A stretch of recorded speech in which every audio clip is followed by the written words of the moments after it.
Na última reunião do Parlatino, Parlamento Latino-Americano, realizado em Cuba no início do mês, o deputado Irã Gonçalves, do PMN de Roraima, chamou a atenção para a vulnerabilidade dos países integrantes do bloco no que diz respeito à prevenção do contágio de doenças em consequência dos fluxos migratórios. O deputado, que é oftalmologista, também manifestou preocupação com a falta de conscientização e de educação das pessoas no que tange ao diabetes e à hipertensão, que causam grandes despesas aos programas de saúde. Vamos saber mais sobre o encontro do Parlatino nesta edição do Palavra Aberta.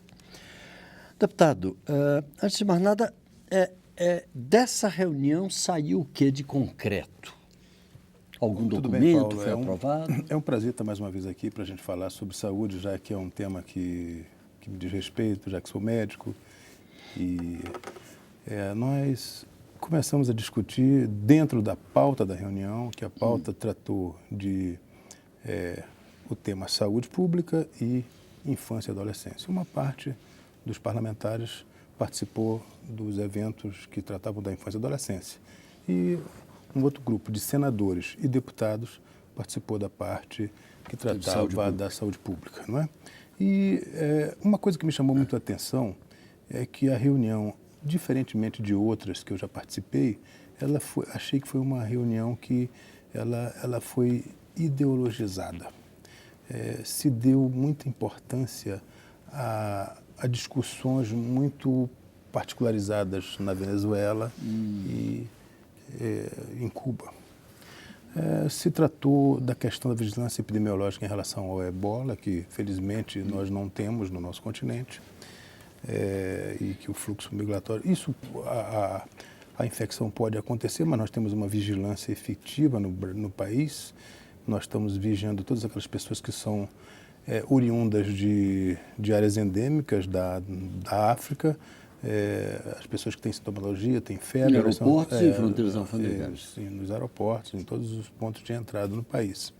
Mas eu coloquei que, inclusive, era um tema importante da gente discutir, a dengue. A dengue, chikungunya e zika, que são viroses que têm o mesmo vetor, que tem como vetor o Aedes aegypti, e que nós temos áreas endêmicas em toda a América. Ela ocorre fora do Brasil em muitos pontos, deputado? Ela ocorre na Venezuela, em alguns países do Caribe, até porque a dengue é uma doença própria dos lugares onde a gente tem pouco saneamento, né? Onde a gente não manipula bem o nosso lixo, onde a gente tem águas paradas que se tornam criadouros de ovos de Aedes, enfim. E aqui a gente transita muito entre esses países. Outro dia eu ouvi alguém falando que, na verdade, o grande problema não são nem os pratinhos das plantas, como a gente vê nas campanhas, mas é o lixo mesmo. O lixo, né? O lixo. Nós temos do lixo. A gente manipula mal o nosso lixo, a gente acumula o lixo, a gente não sabe como... A gente ainda não tem a cultura de manipular bem o lixo e falta também, porque, diferentemente da malária, a dengue ela é uma doença onde o mosquito ele é intradomiciliar. A malária a gente vai atrás dela quando a gente desmata, vai para os criadores que são silvestres. Do ponto de vista da dengue, não. A dengue, o Aedes aegypti é um mosquito urbano.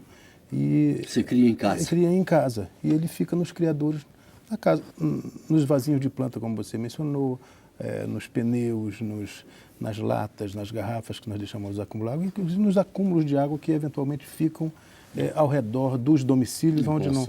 Exatamente. Então, isso é um problema grave. Foi aprovado algum projeto, algum programa de apoio mútuo, de interligação desses países para se defender? Sem dúvida. Como eu te falei, da questão da ideologização do nosso evento, começou-se a colocar muito assim. Você sabe que em Cuba, a maior commodity de Cuba é saúde e vender médicos. Para você ter uma ideia, o PIB de Cuba ele é de cerca de 14 bilhões de dólares. 9 bilhões de dólares Cuba adquire com a venda de médicos para os países da África e da América. uma outra 3 milhões de dólares, mais ou menos, são relacionados com turismo, fumo, não é? Quer dizer, o médico em Cuba é uma commodity e saúde, então. Nós achamos assim, eu particularmente, que sou muito crítico, eu achei que a reunião ela poderia ter avançado muito mais nos temas maiores. Para você ter uma ideia, começou a se discutir lá hipertensão pulmonar, que é uma doença que eu acho que você nem nunca ouviu falar. Eu nunca tinha visto. Não é verdade? É uma doença que ela não tem uma causa muito bem conhecida. Quando a gente começa a ter sintomas muito semelhantes à asma e se não for tratada essa doença e se não for dado um diagnóstico adequado, o paciente evolui para o óbito em cerca de 3, 4 anos. Quer dizer, se particularizou muito porque uma entidade venezuelana financiou o tratamento de algumas pessoas, quer dizer, deu um caráter assim, de muita publicidade a uma coisa muito menor.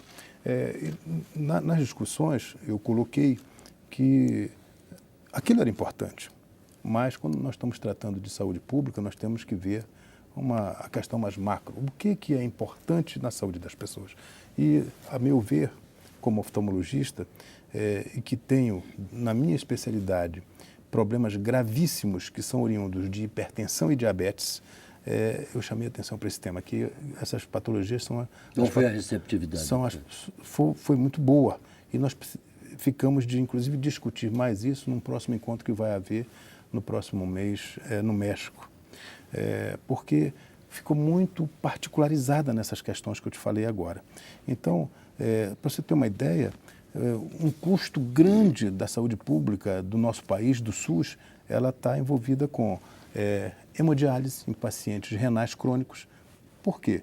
Por conta de hipertensão, por conta de diabetes.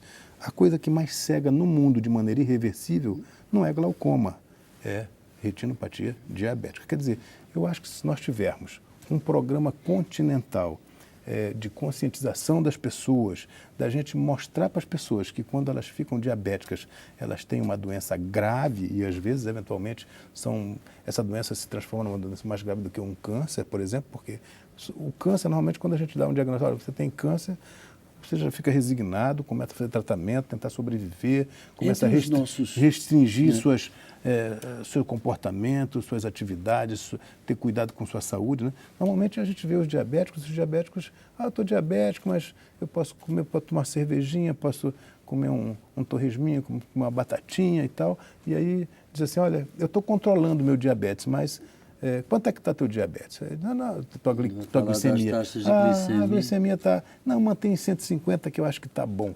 Quer dizer, na cabeça dele está bom, mas a gente sabe que tecnicamente não está bom e aí quando a gente está com 150 miligramas... Deputado, quais são os dos países latino-americanos os que detêm uma expertise maior nessas áreas a que o senhor se referiu? Olha, nós aqui no Brasil temos, saúde pública, aqui em São Paulo, por exemplo? Em termos de saúde pública, o nosso país é que tem um dos maiores programas de saúde pública do mundo, que é o SUS.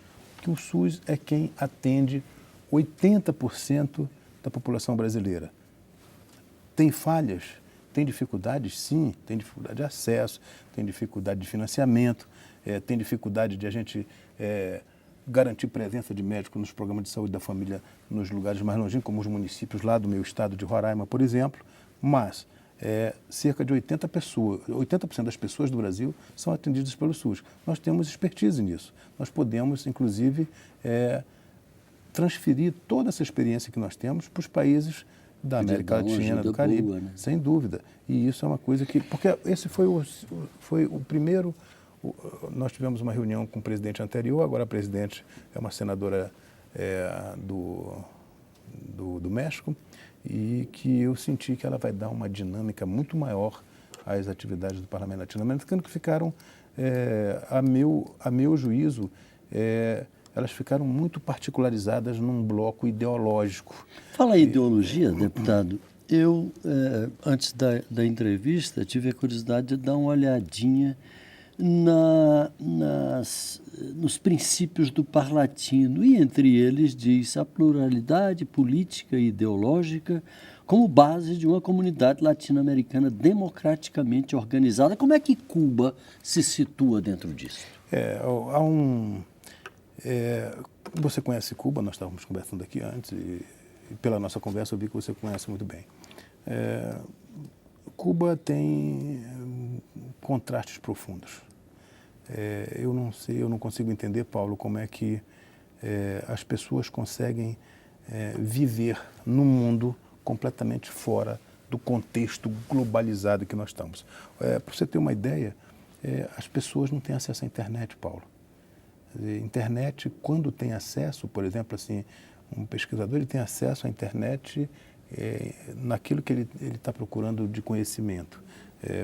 Em relação à telemedicina, por exemplo, os alunos da ELAN, que eu visitei a ELAN, a Escola Latino-Americana, que é uma fábrica de médicos para vender para o mundo, eles não têm acesso à internet a não ser a artigos de medicina, enfim. A situação econômica muito ruim, quer dizer, se vive duas economias, quer dizer, uma economia caríssima para quem vai para lá, um cook, que é uma moeda artificial, onde nós utilizamos, que vamos para lá, pareada com o euro, para você ter uma ideia. E existe um peso cubano que se usa naquelas compras de subsistência da população, que ele vale muito menos, ele vale quase nada no mercado internacional. O país não tem liberdade de expressão, as pessoas muito ansiosas para essa reaproximação com os Estados Unidos, que eu acredito que vai ser um grande problema, viu, Paulo? Porque você vai sair de um regime absolutamente fechado para a maior economia de mercado e de consumo do mundo. Eu não sei até que ponto isso vai mexer com dogmas que já foram inseridos na cabeça daquelas pessoas desde crianças, né? O deputado Irã Gonçalves, do PMN de Roraima, muito obrigado pela sua participação aqui no Palavra Aberta. E a você de casa, que quiser ter acesso às outras edições do nosso programa, você pode entrar na nossa página, câmara.leg.br/Palavra Aberta, tudo junto. Um abraço, muito obrigado pela audiência e até a próxima.